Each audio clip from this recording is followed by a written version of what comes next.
नमस्कार विद्यार्थियों। तो हम BSTC 2025 के लिए शिक्षण अभिरुचि पढ़ रहे थे। अभी तक हमने शिक्षण अभिरुचि के 3 टॉपिक पढ़े हैं। हमने देखो शिक्षण अभिरुचि में आपके शिक्षण अभिरुचि का अर्थ समझ लिया और शिक्षण टॉपिक को समझ लिया और अधिगम को समझ लिया और एक टॉपिक आपके लगता है सृजनात्मकता। ये तीनों टॉपिक हमने डिटेल में समझ लिए हैं और अगर आपने वीडियो नहीं देखे हैं तो डिस्क्रिप्शन में लिंक है, आप देख सकते हो। और BSTC 2025 में आपका एक भी क्वेश्चन इन वीडियो से बाहर नहीं जाएगा। आज का हमारा टॉपिक है मूल्यांकन। सबसे पहले हम समझते हैं मूल्यांकन क्या है। तो सबसे पहले मूल्यांकन समझेंगे। मान लो आपको कोई भी चैप्टर पढ़ाया जाता है, आपको क्लास में चैप्टर नंबर 1 पढ़ जाता है और चैप्टर फर्स्ट कंप्लीट होने के बाद में जो आपका टेस्ट लिया जाता है और टेस्ट के बाद में जो आपको रिजल्ट सुन जाता है, आपने जो चैप्टर पढ़ा है, टॉपिक पढ़ा है, उस टेस्ट में उसके क्वेश्चन पूछे जाते हैं और आपके कितने क्वेश्चन सही हुए, कितने गलत हुए, कितने आपके नंबर आए, ये है मूल्यांकन। यानी मूल्यांकन 2 शब्दों से मिला है, मूल्य प्लस अंकन से। इसका मतलब होता है मूल्य अंकित करना यानी निर्णय लेना। क्या लेना? निर्णय लेना। इसका अर्थ होता है निर्णय लेना। समझ गए? अब अभी जो हमारे चल रहा है वो है सतत एवं व्यापक मूल्यांकन, CCE यानी continuous and comprehensive evolution. Evolution मतलब मूल्यांकन और कंटिन्यूस मतलब स्वतंत्र, यानी ऐसा मूल्यांकन जो निरंतर चलता है, मतलब साल भर चलता है। जैसे पहले आपके हाफ ईयरली एग्जाम होते हैं, ईयरली होते हैं, आपके 3 टेस्ट होते हैं, इस तरीके से।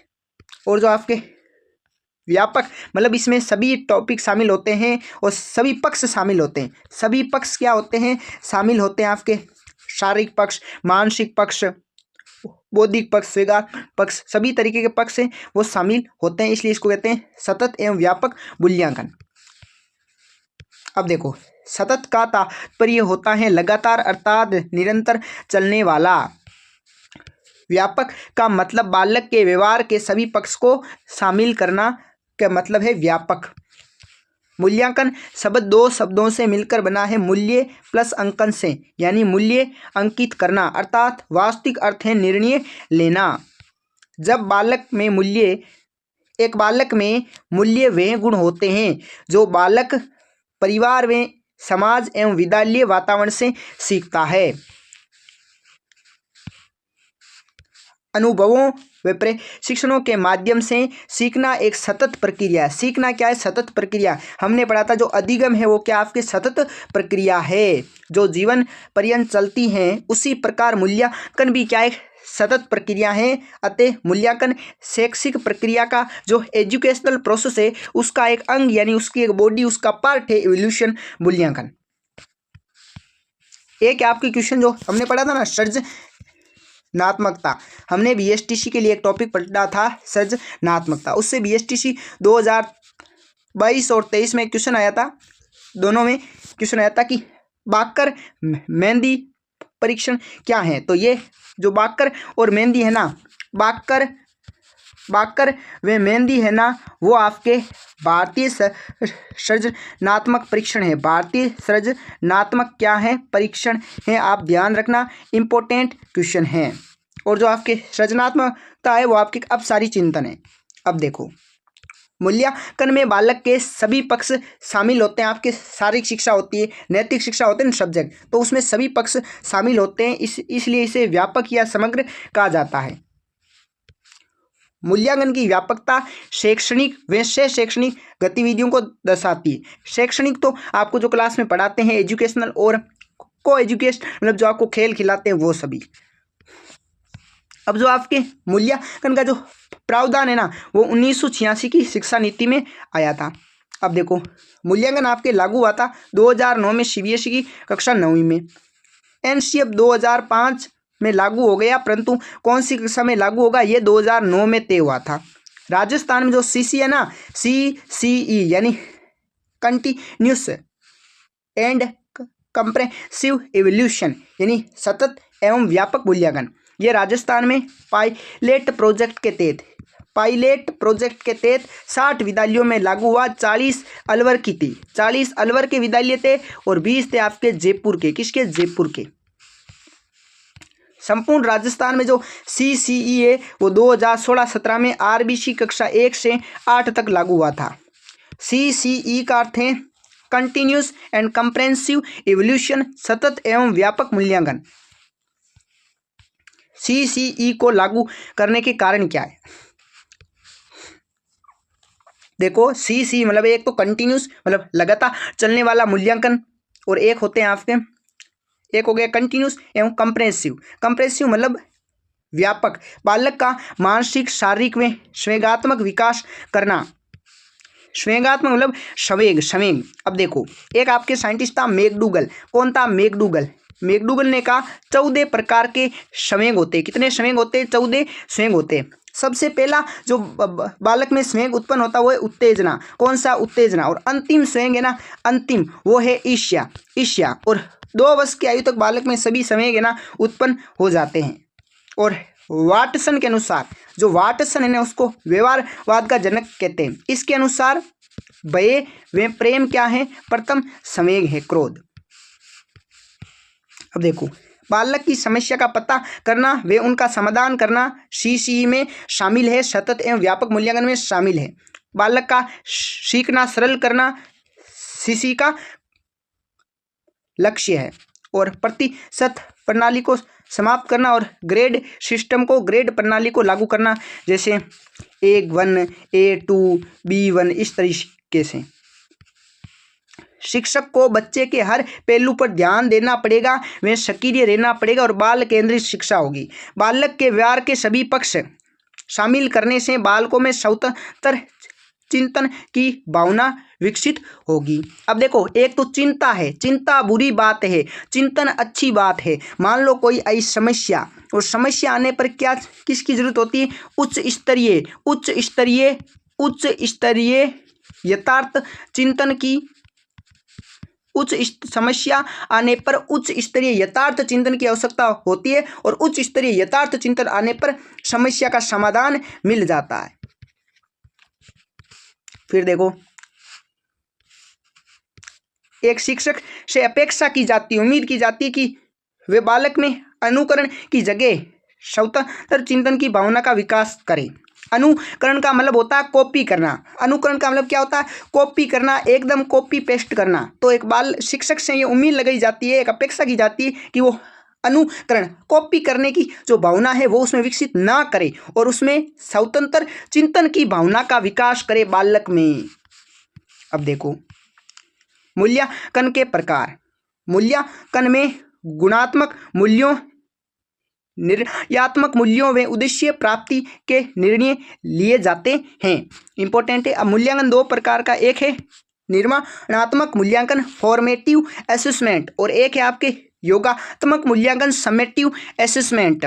मूल्यांकन सतत और व्यापक होता है, बालक को सीखना सरल करता है, सभी पक्ष शामिल होते हैं, और मूल्यांकन लगातार होता है। जो आपके निर्माणात्मक मूल्यांकन है यानी आपके फॉर्मेटिव असेसमेंट है, आपके रचनात्मक मूल्यांकन है, यह सीखने के लिए मूल्यांकन है। इस प्रकार के मूल्यांकन में बालक की सीखते समय हुई प्रगति पर गौर किया जाता है। इससे बालक का सृजनकर्ता होता है, यानी उसमें एक सृजनशील बालक का विकास होता है, और सृजनशील बालक में अपसारी चिंतन की भावना विकसित होती हैं। ये निदानात्मक, उपचारात्मक व रचना प्रकार का होता है। निदानात्मक मतलब कोई समस्या खोजना, और उपचारात्मक मतलब उस खोजी हुई समस्या का उपचार करना। और जो आपके ये फॉर्मेटिव असेसमेंट, ये जो फॉर्मेटिव असेसमेंट है, इसमें ये 40% अंकों हेतु होता है, और साल में 4 बार होता है, ध्यान रखना, समझ गए। और जो आपके योगात्मक मूल्यांकन होता है, योगात्मक मूल्यांकन कह दो या समेटिव असेसमेंट कह दो, योगात्मक मूल्यांकन कह दो या समेटिव असेसमेंट कह दो, ये सीखने का आकलन है, कितना सीखा है बालक। संकल्पनात्मक मूल्यांकन है, उसने क्या सीखा है, ये सत्र की समाप्ति पर बालक ने क्या वे कितना सीखा, इस बारे में लिखित में मौखिक परीक्षा के माध्यम से जो मूल्यांकन किया जाता है वो आपके योगात्मक मूल्यांकन होता है, SA होता है, SA होता है। ये SA आपके 60% के लिए होता है, और जो आपके है, FA है फॉर्मेटिव असेसमेंट, ये 40% के लिए होता है। लेकिन जो अभी हम पढ़ रहे हैं SS समेटिव असेसमेंट योगात्मक मूल्यांकन, ये 60% के लिए होता है। शिविर पंचांग 2023-24 के अनुसार कक्षा 5 तक 3 ऐसे किए जाते हैं, 3 समेटिव असेसमेंट होते हैं। अब देखो मूल्यांकन के पक्ष, BS ब्लूम के अनुसार 3 पक्ष होते हैं। संज्ञानात्मक स्वयं का ज्ञान, भावनात्मक यानी भावना द्वारा ज्ञान, और क्रियात्मक यानी क्रिया द्वारा ज्ञान, और इसको गत्यात्मक या गामक नाम भी हो सकता है। अब देखो मूल्यांकन की हम पढ़ने वाले हैं विशेषताएं। देखो मूल्यांकन सतत और व्यापक है, ये आप समझ ले, पूरी साल भर चलता है, सतत है और व्यापक, उसमें सभी पक्ष शामिल होते हैं, शारीरिक, मानसिक, बौद्धिक, भावात्मक सभी प्रकार के पक्ष शामिल होते हैं। अब मूल्यांकन की विशेषता क्या? मूल्यांकन वैध होता है, मान्य होता है। व्यापकता यानी उसमें सभी पक्ष शामिल होते हैं। वस्तुनिष्ठता यानी उसमें एक लक्ष्य होता है कि बालक का क्या होगा भाई, सर्वांगीण विकास होगा। कैसा विकास होगा? सर्वांगीण विकास करना उसका लक्ष्य है, और उसमें विश्वसनीयता है और विभेदकारिता है, ये अच्छे और बुरे में अंतर कर सिखाता है। अब देखो मूल्यांकन व मापन में क्या अंतर है। अब देखो मूल्यांकन शैक्षिक प्रक्रिया का अंग है, जबकि जो मापन है वो मूल्यांकन का ही एक अंग है। मूल्यांकन व्यापक अवधारणा है और मापन संकुचित अवधारणा है। और जो मूल्यांकन है वो आपकी गुणात्मक, संख्यात्मक दोनों होता है, लेकिन मापन केवल संख्यात्मक होता है। और जो आपके मूल्यांकन है वो सतत प्रक्रिया है, और जो आपके मापन है वो समय विशेष प्रक्रिया है। मूल्यांकन परिवर्तनशील होता है और जो मापन है परिवर्तनशील होता है। और मूल्यांकन बहुपक्षीय होता है, व्यापक होता है, इसमें सभी पक्ष शामिल होते हैं, और मापन सिर्फ एक पक्षीय होता है। अब आकलन का मतलब क्या है? क्या सीखा वे कितना सीखा, यह है आकलन करना। अब मूल्यांकन का आधार क्या क्या है? मूल्यांकन पाठ्यक्रम व अन्य क्षेत्रों के बारे में प्रगति का पता लगाने के लिए किया जाता है। छात्रों के बारे में सूचना एकत्रित करना व रिपोर्ट तैयार करना। जो आपके रिजल्ट आता ना भाई, क्लास आपने 8वीं पढ़ी, उसके बाद उसका रिजल्ट, तो ये उसका क्या मूल्यांकन है।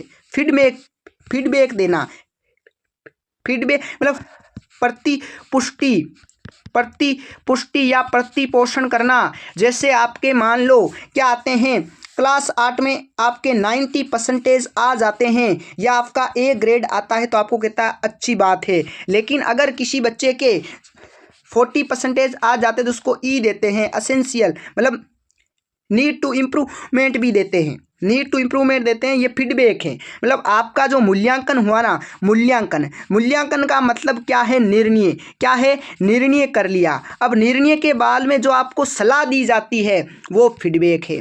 बालकों को योग्यता के आधार पर श्रेणी में नहीं बांटना चाहिए। ऐसा नहीं कि ये कमजोर है, ये होशियार है, ऐसी क्लास से बांटते ना कि ये 0 क्लास है, ये वो क्लास, ऐसा नहीं होना चाहिए। ऐसा करने से बालकों के मन में मतलब वो पढ़ने में रुचि नहीं लगती। कमजोर में बुद्धिमान बालक के बीच तुलना नहीं करनी चाहिए, हमें ध्यान रखना चाहिए। और इसी प्रकार से हमारा ये जो मूल्यांकन का टॉपिक है वो हमने कंप्लीट कर लिया है। अभी तक हमने देखो आपके कितनी क्लासें दे दी है, 4 क्लासें दे दी हैं।